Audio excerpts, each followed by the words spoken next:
Hi viewers, welcome to சுக்கூஸ் life style.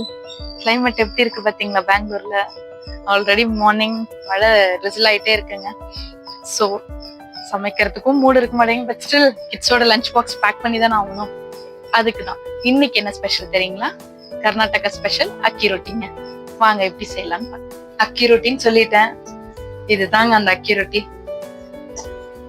Already பிசைஞ்சிட்டேன். So இதோட method எப்படின்னா, நம்ம வந்து சப்பாத்தி மாவு பண்ற மாதிரி தாங்க. ஓகேங்களா? பட் அரிசி மாவு, ஓகே, நீங்க பேக்கெட் மாவு வாங்கினாலும் பிரச்சனை கிடையாது. அரிசி மாவு உங்களோட மெஷர்மெண்ட், வீட்டுல எத்தனை பேர் எப்படின்னு தேவைன்னு. நான் ஆல்ரெடி 2 டம்ளர் போட்டேன். அதுல ஃப்ரெஷ் கேரட் துருவி போடுங்க, ஆனியனை சாப் பண்ணி போடுங்க, கொரியாண்டரை சாப் பண்ணி போட்டு சால்ட் கொஞ்சம் போட்டுக்கோங்க, கியூமென் பவுடர், அவ்வளவுதாங்க. அதுக்கப்புறம் நம்ம சப்பாத்தி மாவு பிசைற மாதிரி தான், அந்த கன்சிஸ்டன்சில பிசைஞ்சது தான் இதுங்க. ஓகே, இப்ப அதை எப்படி தட்டி போடுறதுன்னு பார்க்கலாம். நான் பக்கத்துல ஒரு தண்ணி வச்சிருக்கேங்க. சோ அந்த தண்ணி தொட்டு இந்த பால் கவரோ இல்ல உங்ககிட்ட பட்டர் ஷீட் இருந்தாலும் ஓகே தான். அடியில கொஞ்சம் எண்ணெய் தடவிட்டு இந்த மாதிரி தட்டிக்கிட்டே வரணும்.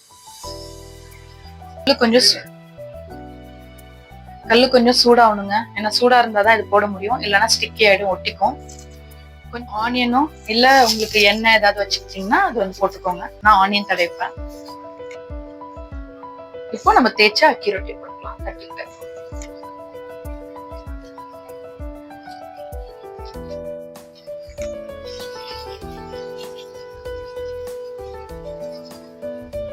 கொஞ்சம் எண்ணெய் ஊற்றிக்கலாம்.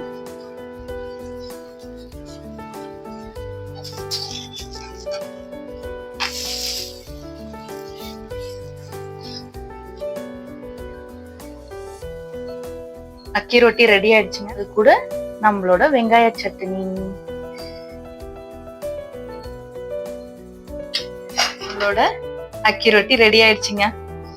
அது கூட ஆனியன் சட்னியும் ரெடி ஆயிடுச்சு. இந்த ஆனியன் சட்னியோட ரெசிபி வேணும்னா கமெண்ட் பண்ணுங்க, டெஃபினட்டா நான் ரிப்ளை பண்றேன். எவ்வளவு சாஃப்டா இருக்கு பாத்தீங்களா?